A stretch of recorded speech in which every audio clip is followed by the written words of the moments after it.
Il ne faut pas rester dans nos peurs. Si la peur persiste, elle devient de l'angoisse. Si l'angoisse persiste, elle devient de l'anxiété. Si l'anxiété persiste, elle devient chronique. On peut voir que rester dans nos peurs peut s'avérer grave.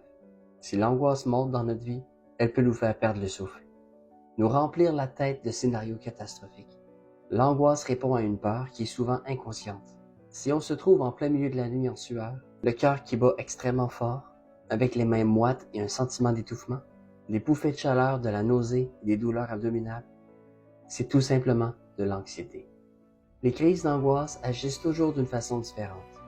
Elles peuvent nous donner des sensations de vertige, ou le sentiment d'être détaché de la vie, ou l'impression de ne plus être dans un monde réel.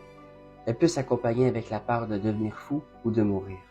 Si vous croyez que votre problème d'angoisse peut être dangereux pour vous, vous devez aller voir un médecin au plus vite. Si votre diagnostic indique que vous êtes atteint d'aucune maladie, mais que vous avez toujours un problème d'angoisse, consultez. C'est la preuve que devoir consulter ne veut pas dire que vous êtes fou. Vous avez juste besoin de quelqu'un pour vous aider à vous contrôler. Mais ça se peut qu'en plein milieu de la nuit, en pleine crise d'angoisse, il n'y aura pas beaucoup de gens pour vous aider. À ce moment-là, je vous invite à accueillir votre angoisse. Vous avez bien compris. Ressentez ce que ça vous fait dans tout votre corps.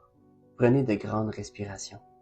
Je sais que c'est pas facile à faire, surtout quand on est seul, mais acceptez votre sentiment de mal-être et relaxez tout votre corps.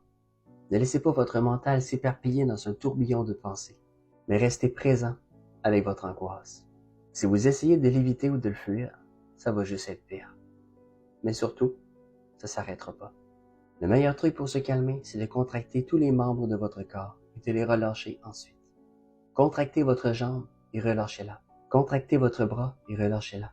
Ça va tellement vous aider. Mais le problème, c'est qu'on est souvent pris dans nos pensées qui sont irréalistes. À partir du moment où vous affrontez les monstres du passé qui sont restés dans votre tête, sachez que le meilleur moyen de s'en sortir, c'est de les affronter. En changeant notre façon d'interpréter notre angoisse et en les affrontant, les tensions fuient. Elles peuvent même disparaître ou s'estomper pour que vous puissiez avoir une meilleure qualité de vie.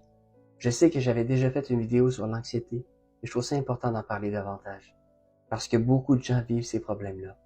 Mais c'est surtout pour vous dire que si vous ressentez de l'angoisse, vous n'êtes pas nécessairement pris avec ça toute votre vie. Il y a des moyens de régler ça. Passez une bonne journée, puis prenez soin de vous.